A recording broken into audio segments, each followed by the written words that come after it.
তো hey guys, আমি প্রিয়াঙ্কা। তো চলে এলাম আর একটা শর্টস ভিডিও নিয়ে, মানে মিনি ভ্লগ নিয়ে। এটা ছিল আমার সেকেন্ড দিনের টিচিং প্র্যাকটিসের ডেট। আমি ওই দিন আমার স্কুল ছুটি নিয়েছিলাম, বাট তারপর হচ্ছে ভিডিওটা অনেকটা লেট হলো। শনিবার গিয়েছিলাম, তো আজকে বৃহস্পতিবার, তো ভিডিওটা আপলোড করতে একটু লেট হয়ে গেল। তার একটাই কারণ, আমাকে একজন দেখলাম কমেন্টে লিখেছে যে দিদি তোমার নাকি অ্যাক্সিডেন্ট হচ্ছে। হ্যাঁ গো, আমার একটা অ্যাক্সিডেন্ট হয়েছে শনিবার আসার পরে রবিবার দিনকে। মানে মোটামুটি ভালো রকম চোট পেয়েছি পায়ে, হাতে, যার জন্য আমি কদিন একদম ভিডিও পোস্ট করতে পারিনি এবং কোনো রকম ভিডিও এডিটও করিনি। যার জন্য আজকে শুধু বসে আছি, পুরো রেস্টের মধ্যে আছি। যার জন্য মনে হলো একটু ভিডিও এডিট করি, কারণ ভীষণই বোর হচ্ছি।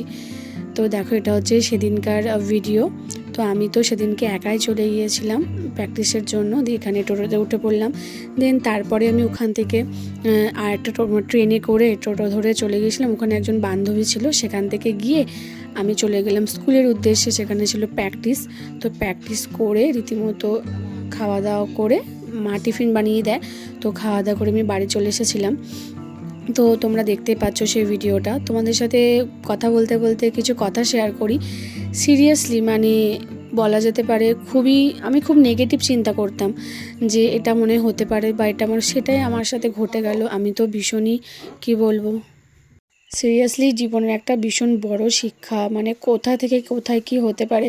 রীতিমতো আমি খুব একটা হেলমেট পরি না, বাট আমি তোমাদের সকলকে বলবো সবসময় হেলমেট পরবে, কারণ সেদিন হেলমেট পরেছিলাম বলে মাথাটা অনেকটা বেঁচে গেছে, অনেকটা সেভ হয়েছে।